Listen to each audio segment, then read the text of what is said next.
if you look at the picture, it looks pretty shoddy. You can see it from space, right? The Dubai World Sandcastle. Exactly. And so he defaulted on his $54 million check? $54 million He was going to check. buy Great Britain. He was going to buy Great Britain. I was trying to buy Liechtenstein for $37 because it's only about this big, you know, to scale. But remember the old saying that if you owe your bank $1,000, Yeah. you're in trouble. If you owe them $1 million, they're in trouble. Well, it just shows you that in today's world, it's if you owe your bank $54 million, you're in trouble. If you owe them $54 trillion, they're in trouble. Yeah, a trillion here, a trillion there. It starts to add up to real money. Well, then the next headline, caught. The man that impersonated Jim Rogers and called for the pound to collapse. Well, at the end of last week, we saw the pound dropped quite significantly, and this was on a headline that read, pound could collapse within weeks, predicts billionaire financier Jim Rogers. Well, it turns out that Jim Rogers, in fact, did not say this, and in fact, it was this man, Vince Stanzioni, who is a currency speculator living in Monaco, who says his company accidentally released this press release. Vinny Stanzioni? Down there in Monaco? That's Vinny? He accidentally put out a press release saying Jim Rogers is crashing the pound? But we've been saying this for quite a while, that this would be a year of a lot of currency volatility, because everybody around the world is worried about which sovereign nation is going to collapse next. And it's easy to manipulate markets like this and then say, oops, I accidentally sent out a press release. Well, let me explain something to you, Stacy Herbert, and to you out there listening here on the Keiser Report. During the past 2 years, the instability of the global markets has gone up because the amount of phony fiat currency fractional reserve nonsense from the financial tourists, did I say tourist? Terrorists, this guy in Monaco, he could be both, a tourist and a terrorist, has increased, you see. The underlying assets, let's call it gold bullion, are being stacked up with more and more funny money.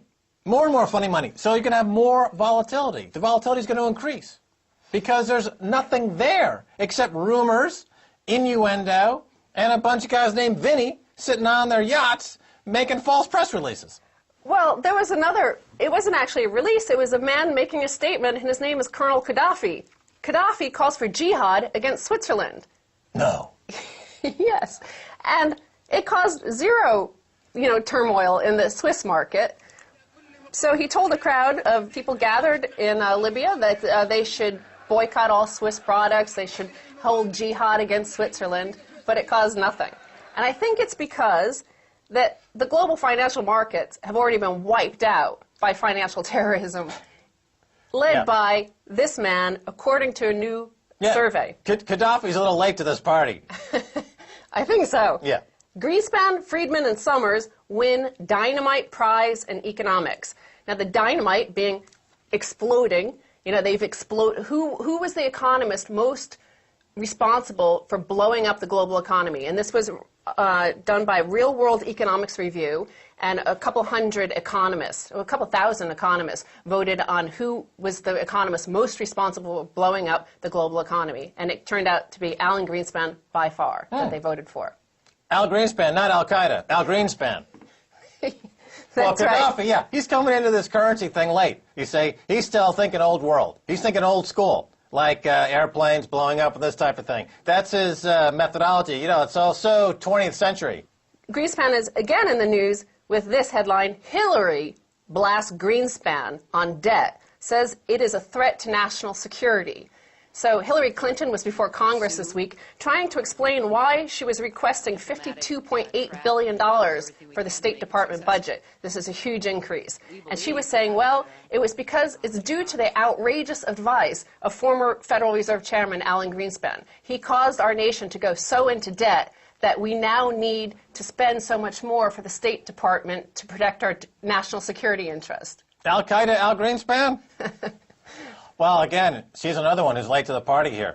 Hillary Clinton, you know, this has been the issue for years now. Guys like visionary Peter Schiff or Ron Paul or anybody who looks at the actual numbers would tell you this has been the problem now and growing and escalating. And, you know, Hillary Clinton is just now stepping onto this bandwagon a little bit late. I suppose Barack Obama will finally figure this out from his penthouse suite office at J.P. Morgan in 3 years once he's booted upstairs to the board of directors and gets rid of this pesky job he has to do now to prove he's loyal to his handlers, this so-called presidency of the United States job. Well, the article points out that she did not mention China in particular, but it does say that many in American government are becoming increasingly concerned about the hundreds of billions, almost $1 trillion in U.S. Treasury bonds that China owns, and that this is giving them perhaps too much leverage over U.S. policy. Well, yeah, they're making U.S. policy. China and Israel. China makes America's financial policy. Israel makes America's political policies and foreign policies. Those are the two countries running America. There's nobody inside Washington running America. They're out playing squash or something. You know, they're just looking to cash in on their insider trading schemes. And now, speaking of Al Greenspan, remember that he said that fraud should not be regulated.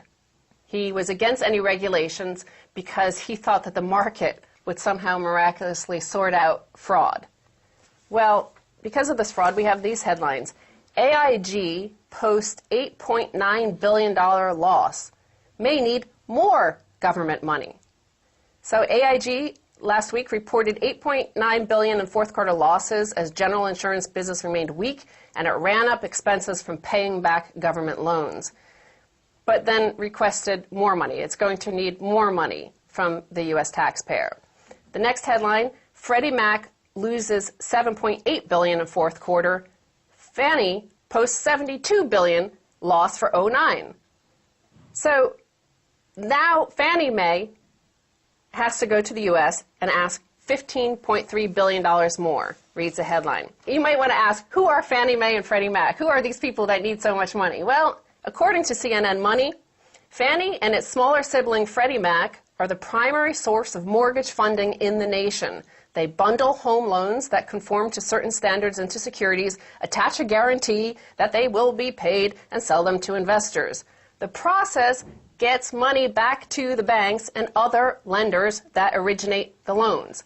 So Fannie Mae and Freddie Mac losses are direct gains by the banks. The banks are the ones that sell the mortgages to the customer.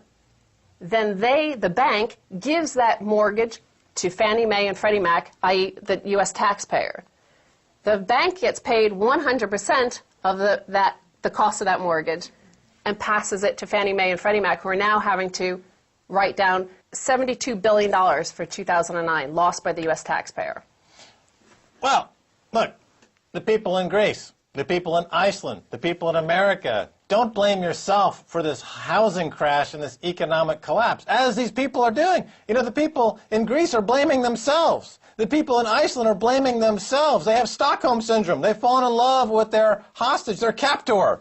In this case, Fannie, Freddie, Obama, that guy from Goldman, Lloyd Blankfein. And remember, this is a propaganda model, Stacy Herbert, because first Lloyd Blankfein declares himself doing God's work. And then they try a straight form of demagoguery. And then they try to find a scapegoat. And I saw that last week, Citigroup deprived access to the accounts of a website that they did not like what they were doing. This new website, which was for the gay community. Fabulous. Fabulous, it's called. Citibank said, well, you don't have access to your money. So here you have the classic propaganda model of demagoguery, Lloyd Blankfein saying he's God, and then Citigroup, part of the demagoguery, saying you don't have access to your money, scapegoating a subgroup in the community, the gay community. Go back, okay, flashback to the late 30s, early 40s, Nazi Germany. That's what we're talking about with Goldman Sachs, Citigroup, and their supposed, their need to basically steal and scapegoat the populations all over the world now. Well, I might add also, speaking of demagoguery, so AIG is having to go back to the U.S. taxpayer for more money. The U.S. taxpayer already owns almost 90% of AIG, which is one of the largest insurance companies in the world, and it also, as part of its insurance, provides health insurance throughout Europe. It doesn't provide health insurance in the U.S., but I thought, you know, the U.S. is sitting there struggling, all these healthcare summits trying to figure out how to sort out the health care situation in America. Well, the taxpayer owns one of the largest insurance companies in the world. Why are they're not against that. They're not, if it's just giving it to the bankers, they're, okay, it's not socialism. So why don't you just, if you already own it, why don't you just force them to give you health insurance?